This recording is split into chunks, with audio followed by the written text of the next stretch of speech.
Bonjour, nous recevons aujourd'hui deux illustres personnages de Neuve Maisons et de Pont-Saint-Vincent et aux alentours, les créateurs, dont j'en faisais partie, les créateurs de Fréquence Métal.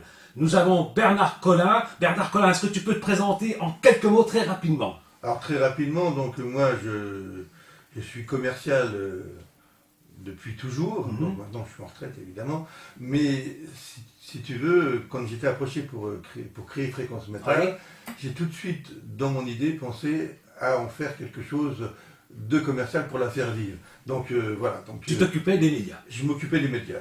Rosario Butis, donc un passionné de musique, peux-tu te présenter en très rapidement et nous dire quel était ton rôle au sein de Fréquence Métal? Juste une petite présentation rapide. Eh bien, à l'origine du projet, Fréquence Métal, au départ, je pense que je l'ai créé dans le but d'employer 5 personnes en continu, voilà, donner du travail à 5 personnes, c'était mon but au départ. Ok, donc Rosario Butis, un passionné des médias également, et on va parler de Fréquence Métal, on va essayer d'éclaircir et de raconter un peu cette histoire qui a marqué notre territoire.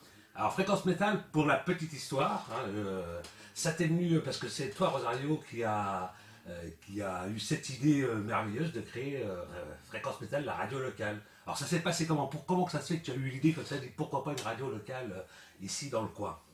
Alors, je me suis un petit peu inspiré de mes origines, et il faut savoir une chose, c'est qu'en Italie, les radios locales, c'était quelque chose d'installé.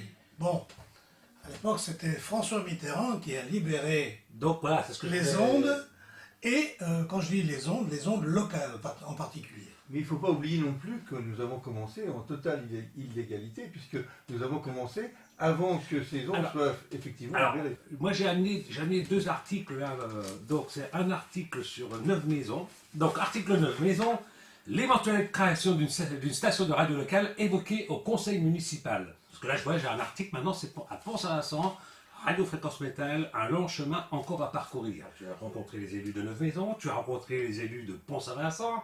Et donc voilà, ils ont parlé de la radio et ils ont dit c'est une bonne idée, mais on veut avoir quelques infos. Est-ce qu'ils se sont dit ce gars-là est complètement fou, ou est-ce qu'ils se sont dit l'idée elle est bonne, on y va? Par contre, pourquoi Pont-Saint-Vincent et pourquoi pas Neuve Maisons, et pourquoi pas Neuve Maisons ou Pont-Saint-Vincent? Pourquoi ça s'est fait à Pont-Saint-Vincent? Il y a eu un effort de fait de la part de la municipalité de Pont-Saint-Vincent qui, d'une part, a mis à disposition des locaux, puisque nous avons apporté la partie technique et la municipalité a apporté la partie logistique. Et donc c'est ce que j'attendais de la part de Neuve Maisons. Plus grosse municipalité. Eh bien non, c'est la petite municipalité qui a fait que Fréquence Métal puisse se créer et surtout avoir un lieu de ralliement. Donc toujours avant la première émission, là on est toujours dans la construction du projet. Moi je sais que j'en faisais partie, hein, c'est un petit peu, d'ailleurs si TV d'ici, si notre télévision, notre web télé existe, c'est parce que c'est là que j'ai eu le goût du média. Donc, avant d'émettre, il fallait constituer une équipe. C'était quoi le statut? Membre fondateur, on appelait ça. Je me rappelle très bien, c'était membre fondateur. Et c'était une association. Hein, donc, voilà. Au départ, effectivement, ce fut une association parce que M. Mitterrand avait permis effectivement aux radios locales de se mettre en place, mais sous forme associative et qui plus est sans publicité. Donc les membres fondateurs donnaient chacun à peu près, c'était 100 euros je crois. Au départ c'était 50 francs. Donc on donnait 50 francs chacun, et ça permettait d'acheter les tout premiers matériels, les émetteurs, etc. C'est ça, tout à fait. Et je me rappelle, j'avais entendu l'interview d'un grand patron d'une radio. Donc je peux la citer, d'ailleurs c'était Énergie, et donc Baudrecou qui était interviewé disait « Nous avons démarré avec rien, nous étions 7 et on a mis chacun 1 million.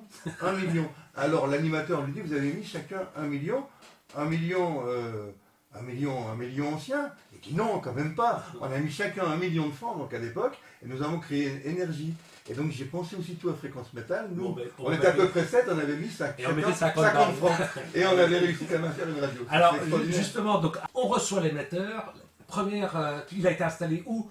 Tu l'as testé? Alors, la première fois que l'émetteur a été, testé, ce fut chez moi. Tu as passé un disque. Oui. Et je me rappelle du disque. Dis-moi. Le titre, c'était Don't Go. Et tu avais ce disque, c'était une chanson à l'époque qui avait beaucoup de succès, une chanteuse, enfin ça me reviendra le nom de la chanteuse. Et donc tu as mis ce disque sur la platine, et puis on est devant nos oreilles incrédules. En fait, ça a marché du premier coup, en fait. Et c'était extraordinaire, parce qu'il émettait depuis chez lui un disque au hasard, le premier de ta pile. Don't go. Don't Go. Alors, Et il n'y va pas. Il n'y va pas. Et en fait, ça l'a fait. Et ça l'a fait. C'est ça qui est Et extraordinaire. on y est allé. Et on y est allé, et c'était le début d'une grande aventure. Et ben voilà. Et donc là, ensuite, donc voilà, premier test avec première diffusion depuis chez toi. Ensuite, on s'installe donc au Petit Bois, c'est ça? Enfin, il y a quelques séquences qui ont été oubliées, mais peu importe. Oui, Oui, parce alors, qu'on a démarré rue Carnot quand même, 48 Carnot. oui, Et t'as après- raison, tu as bien sûr. raison, tu as raison. C'était Et longtemps après, la mairie nous a fait des locaux flambant neufs, magnifiques, oui, donc qui étaient au Petit Bois. On montait un escalier, On montait on un- arrivait dans un petit studio, il y avait un petit couloir, on arrivait dans le studio d'enregistrement. C'était assez fonctionnel, c'était très petit, Oui. c'était très convivial.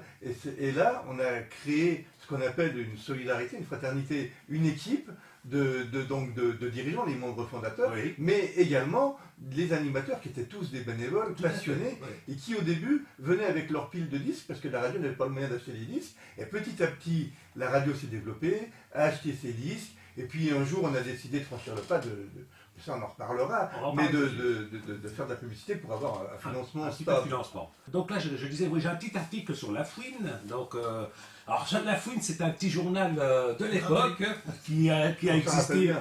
Qui a existé un petit peu de temps et qui a malheureusement, comme Fréquence Métal, arrêté ses portes. Donc je vois les numéros de téléphone de 347 1436, ça y remonte là. Oui. Au niveau des dates, parce qu'effectivement on a complètement zappé, c'est avant d'émettre, on était dans les années début de 80, donc 81, 82, 83, hein, c'est ça? On a commencé à émettre en 81, dès Alors, 1980. Parce que là, je vois là, mars 83, un petit article de presse, et Radio Fréquence Métal, un long chemin à parcourir. Donc, Évidemment, nous émettions en 83 et même en 82. Mais on émettait en catimini, On puisque émettait, on n'avait pas encore d'autorisation. on émettait complètement d'une façon illégale, et donc nous avions fait une manifestation pour obtenir de l'autorisation d'émettre. je me souviens. Cette manifestation, donc les maires de notre maison, à l'époque, donc la municipalité avait changé, Oui. donc M. Vinchelin était présent. Il y avait M. Soren, évidemment, qui nous soutenait depuis le début, mais les autres maires aussi, également des communes environnantes, nous ont soutenus. Et je me rappelle que nous avions fait une pétition avec tous les habitants des différentes villes. Et j'avais été porter cette pétition à Pont-à-Mousson, à l'abbaye des Prémontrés, auprès de Mme Michel Cotta, qui recevait donc les associations. On avait fait tellement de bruit qu'on a finalement obtenu cette autorisation en 83. Mais on avait mis évidemment 2 ans en totale illégalité. Facile. Et donc nous n'avions peur de rien, on émettait d'une façon illégale. Et de toute façon, quand on a commencé la publicité, c'était encore pas autorisé pour les radios locales. Et ça, on l'a fait aussi en illégalité. Parce que les seules choses qui se font, c'est quand on force la loi, c'est quand on est dans l'illégalité. Exactement. Si on est toujours dans les clous, toujours dans les normes, on ne fait rien. La radio aimait, il y a toute une équipe, donc je crois qu'on était un bon paquet d'animateurs, de bénévoles oui, animateurs, c'était forcément. Une bonne trentaine, je crois, Oui, voire plus. Oui, parce qu'il y avait quand même un certain turnover. Il y a des gens qui s'adaptaient, qui étaient faits pour ça, Alors- d'autres qui se lassaient. Alors, je peux citer le record battu en termes de bénévolat. À un moment donné, la radio a fonctionné avec 65 animateurs Voilà. et 24 heures sur 24. Et tu avais quel rôle dans ce côté publicitaire? Parce qu'on a travaillé ensemble tous les deux pendant une paire d'années. Moi, j'étais chargé donc de réaliser les publicités. Voilà. Et toi, tu étais chargé de me les fournir. Donc, je ne sais pas comment tu faisais pour aller les chercher. Alors c'est simple, moi j'étais simplement toqué aux portes de tous les commerçants des alentours, mais même plus loin, parce qu'on a vu la pub du centre commercial Saint-Sébastien, il y a eu des pubs anciennes. Donc j'étais toqué aux portes et j'ai eu un très bon accueil de la part des commerçants qui avaient pour eux à leur disposition un média nouveau, quelque chose de plus fort que les journaux locaux, de qui d'ailleurs on n'a pas... Où ça se passait bien apparemment. Hein. Oui, plutôt bien pour la Fouine, oui. Et donc, ça se passait bien avec la Fouine. Donc, donc, je commençais à faire les textes, donc je faisais les textes de publicité. Et après, j'avais mes 2 réalisateurs techniques, donc il ne faut pas oublier Stéphane Dourin, donc dit Doudou, qui faisait des publicités, et toi qui faisais aussi des publicités. J'avais 2 personnes à disposition. Très bien. Et donc les publicités, elles étaient faites d'une façon extrêmement artisanale, parce que j'écrivais les textes, c'était mon métier, la publicité, ça a toujours été mon métier, et j'avais pas les connaissances techniques pour mixer la musique. Et donc toi, tu étais technicien, tu étais déjà passionné à l'époque par les médias, et Stéphane Dourin, qui était déjà aussi, lui, passionné, très jeune d'ailleurs, très jeune. Et finalement, ces publicités, je les ai toutes gardées, donc je les ai toutes sur cassette. Et donc ces publicités avaient quand même de la gueule, elles étaient bien, elles étaient des fois audacieuses, des fois elles flirtaient avec la légalité. On n'hésitait pas à faire de la pub pour aussi de l'alcool, il faut le dire franchement, et des choses totalement interdites sans aucune. Mais en fait, nous étions dans la même veine de radio libre. De toute façon, au départ, les publicités-là, elles n'avaient pas normalement le droit de passer, puisque les autorisations de publicité pour les radios locales ont été données bien après qu'on ait commencé. Mais si on n'avait pas commencé cela, la radio n'aurait pas pu vivre, n'aurait pas pu se développer. Et c'est vrai qu'on avait fait des premiers sondages, et on passait un jingle, Fréquence Métal premier dans sa zone d'écoute. Et c'est vrai qu'on était vraiment premier dans notre zone d'écoute, y compris devant les radios nationales, parce que les gens étaient un peu protégés des autres radios géographiquement. À l'époque, tout le monde émettait soi-même avec ses propres antennes. Donc on était dans la vallée, donc dans toute la vallée on passait, et quand on franchissait Brabois, qui était très haut, on ne passait plus, mais il y avait une radio amie, on peut le dire, c'était Rocking Chair, avec qui on avait des très bons contacts, et les gens passaient, en gardant la fréquence de fréquence métal sur leur autoradio. Dès qu'ils passaient à Nancy, ils tombaient sur Rocking Chair, et quand ils revenaient ici, y compris pour les Nancéens qui venaient dans la vallée, effectivement, ils repassaient directement sur Fréquence Métal. Le fait d'être dans la vallée, donc effectivement, on ne pouvait pas passer sur Nancy, et du coup, on était protégés. C'est-à-dire que Nancy ne pouvait pas non plus être chez nous. Donc, du coup, on était. Tant que les radios n'ont pas été rémises par le relais de Malzévé, quoi. Alors, toi, je sais que donc toi, tu étais président, toi, tu t'occupais un peu de la communication, de la pub. Mais est-ce que vous deux vous êtes testés en tant qu'animateur? Est-ce que vous avez animé des émissions? Bien sûr, on animait des émissions, on ne pouvait pas s'empêcher. Donc moi j'aimais bien les émissions musicales, donc je faisais des émissions thématiques sur des chanteurs, j'aimais bien les chanteurs un petit peu à texte, et puis ce qu'on appelle maintenant la nouvelle scène française. Donc c'est-à-dire la nouvelle scène française, ce sont des vieux maintenant, c'est Michel Jonas, c'est Souchon, voilà. Mais à l'époque c'était les nouveaux chanteurs, et donc je passais ça avec Tu te rappelles le nom de ton émission? Alors j'ai eu plusieurs émissions, il y avait le mot libre dedans, je me rappelle. Il revient souvent. Il revient souvent. Et toi, tu as animé des émissions? J'en ai animé quelques-unes, oui, parce qu'effectivement, lorsque il y avait un manque d'animateurs, il fallait bien combler. C'est le président qui s'y collait. Voilà, c'était le président qui s'y collait. Alors, il faut quand même préciser que dans cette, je dirais, aventure, c'est essentiellement une aventure humaine. Et aventure humaine en soi, moi personnellement en qualité de président, un grand mot, j'ai eu la chance de rencontrer beaucoup de personnes comme Bernard. Je peux citer Edmond Garbeau. Edmond Garbeau, qui était ton vice-président, qui avait une importance primordiale pour le développement. Il était là. On peut citer Jean-Paul Louis, qui faisait l'émission des sports. Oui, ici. Tout à fait. Voilà. Et donc, en fait, avec des personnalités aussi fortes que celle de Rosario, d'Edmond Garbeau, de Jean-Paul Louis, et passionnés. Et de jeunes comme Stéphane Dourin. Et donc, ces gens-là, malgré eux, sans s'en rendre compte, en fait, ont été des piliers de la radio, parce que quand on démarre une aventure et qu'on est indispensable, on ne s'en rend pas compte. Nous, on fait quoi? On s'amuse. On est nous-mêmes. La radio, on est nous-mêmes. On est complètement libre, parce que c'est le mot qui revient, parce que c'était une radio libre. Et l'aventure commence. Et la radio se transforme, parce qu'avec la publicité, on a des obligations d'un peu plus de sérieux, et d'un peu plus de performance. Donc petit à petit, on se professionnalise tout en restant associatif. Alors, justement, au début, tu parlais tout à l'heure de d'une soixantaine de bénévoles, mais au début, donc vous émettiez 24 heures sur 24, parce que ça me semble difficile d'émettre 24 heures sur 24. Je parle dans les tout au début, on s'arrêtait vers minuit, je crois. Alors, on arrêtait généralement à minuit.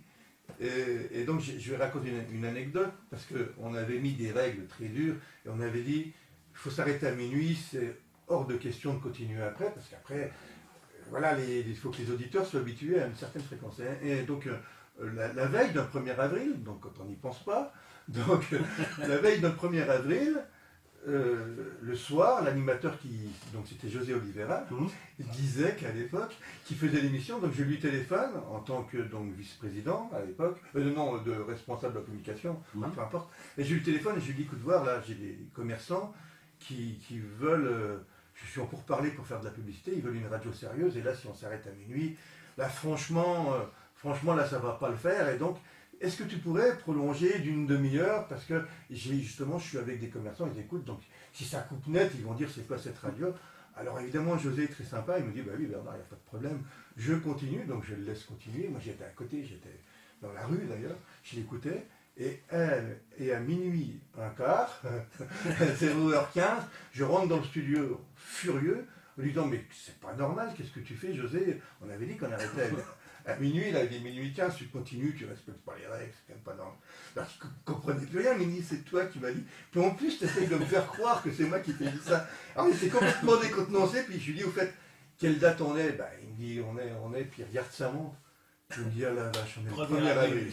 Voilà. Et donc ça, c'était l'époque où on arrêtait à minuit, et après on avait fait quand même un système avec des bandes, avec un gros magnétophone à bande où on enregistrait des émissions qu'on repassait. D'accord. Alors, je me rappelle une qui s'appelait, excuse-moi, s'appelait The Devil Night. On avait fait une émission que j'ai gardée, The Devil Night, où on était parti dans des délires, et finalement qui préfigurait les délires des Hanouna, des Koé, etc. À l'époque, ça se faisait pas, tout le monde était sérieux à la radio, et on avait presque inventé ce live délirant, quoi. Je sais pas si c'est bien de le mettre à notre crédit, mais en tout cas, on l'avait fait. Oui, tout à fait. Non, mais c'est vrai que c'était toute une aventure. Moi, je me rappelle que dans l'émission que j'animais avec Olivier, on mettait les familles, nous appelaient et on partait par téléphone interposé. Donc les gens se parlaient. Enfin, voilà, c'était techniquement c'était interactif. C'était interactif, tout à fait. On peut dire que c'était une radio sans filtre. Sans filtre. Sans filtre. Bien sûr. Oui. Voilà. Une radio sans filtre, mais on essayait de mettre des choses par l'autorité quand même. Voilà. Mon rôle à moi était effectivement, si l'on peut dire, un rôle de déontologie. Excusez-moi d'employer le terme. Que tu faisais très bien d'ailleurs avec Edmond Garbeau, puisque vous marchiez bien en binôme pour pouvoir réguler, déjà du point de vue légal et puis aussi du point de vue déontologique, comme tu dis, une radio pour qu'elle soit correcte. Et donc voilà, ça a été aussi un vivier de passionnés qui ont fait un peu de route. Il y en a qui ont fait toute leur carrière professionnelle en rapport avec les médias ou avec la radio. C'est vrai, et si nous sommes là aujourd'hui, c'est aussi un peu grâce à Fréquence Métal qui a donné le goût du média et qui a permis de créer cette web TV. Ça a été une histoire qui a initié pas mal de... On fait partie de l'histoire. On fait partie de l'histoire. C'est une histoire, c'est l'histoire d'une bande de copains, mais c'est quelque chose qui a marqué profondément nos vies personnelles aussi. Tout à fait. Les rencontres, les amitiés, les amours aussi. Combien d'heures par semaine à la radio, ou en tout cas à vous occuper de la radio, à faire des trucs pour la radio? Alors à l'époque, quand je faisais des publicités, je quittais mon travail. Dès que je quittais mon travail, je continuais en quelque sorte en allant voir tous les commerçants de Neuve-Maison. Le soir à minuit, j'étais encore sur le pont pour les émissions. En fait, je peux dire que dans les années 82, 83, 84 et 85, c'était 100% de mon temps de loisir. Il m'arrivait de nombreuses fois, j'étais dans des repas de famille, des fois assez éloignés de Pont-Saint-Vincent où étaient les studios, et j'avais un coup de téléphone. Bernard, il y a un saphir qui a cassé, on n'arrive pas à joindre le technicien, il faut que tu viennes, il y a un animateur qui n'est pas là, est-ce que tu pourrais le remplacer au dernier moment? Enfin, en fait, c'était, je dirais, comme un sacerdoce, une vocation, enfin quelque chose qui quand même empiétait énormément sur la vie privée. Pour cette raison, il faut quand même le dire, c'était un gros investissement en temps et un investissement intellectuel, mental, assez preneur, dans le sens où, lorsqu'on a la responsabilité d'un média, eh bien, il faut avoir la tête sur les épaules. Tous les gens étaient représentés, et d'ailleurs, je me permets de citer à l'époque un animateur qui s'appelait Walter, qui animait donc les émissions du matin de très bonne heure. D'ailleurs, et le dimanche matin était vraiment... Dis donc, on avait bien fait quand même notre guide programme, parce que les anciens se levaient tôt, Et l'émission la plus matinale, c'était celle de Walter. On avait aussi une émission pour les associations portugaises. On avait une émission de métal, des émissions spécialisées. Et c'est vrai qu'au début, on est devenu de plus en plus généraliste. Mais au début de Fréquence Métal, c'était quand même une radio avec des petites spécialités selon les émissions. Et après, effectivement, quand on s'est professionnalisé, on a lissé un peu pour ressembler au format des Virgin Radio actuelles, etc. Donc, c'était un peu l'objectif. Après, on est devenu pop-rock, comme on dit. Mais au début, effectivement, on avait des grosses... Et puis, moi, je me rappelle que chaque animateur venait avec sa petite mallette, voilà, son propre disque, il amenait un petit peu son profil musical. Voilà, et après, on a voulu donner quand même une ligne musicale à la radio, ce qui ne s'est pas toujours fait facilement. Et donc, tout ça, ça a duré combien de temps, finalement, donc, entre la première émission depuis chez toi? Vous connaissez les raisons pourquoi elle s'est arrêtée? C'est-à-dire qu'il y a un moment, clic.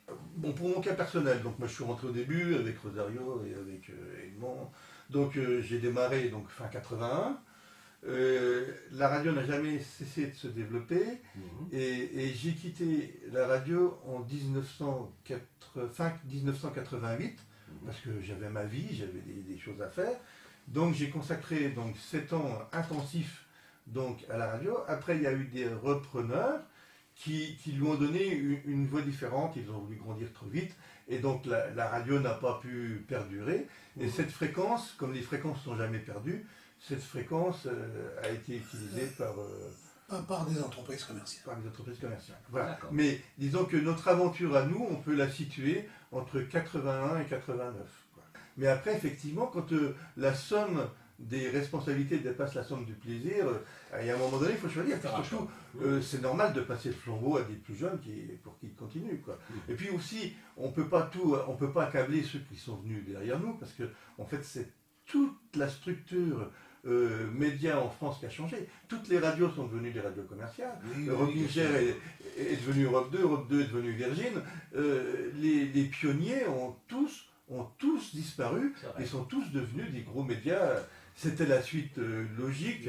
On peut résumer en disant qu'on a eu une extraordinaire aventure humaine et culturelle. Et ça restera dans nos vies pour toujours. Clairement. Voilà, vous avez fait la première émission de Fréquence Métal et vous faites la première émission de TVDC. C'est le passage de flambeau. C'est le passage de flambeau.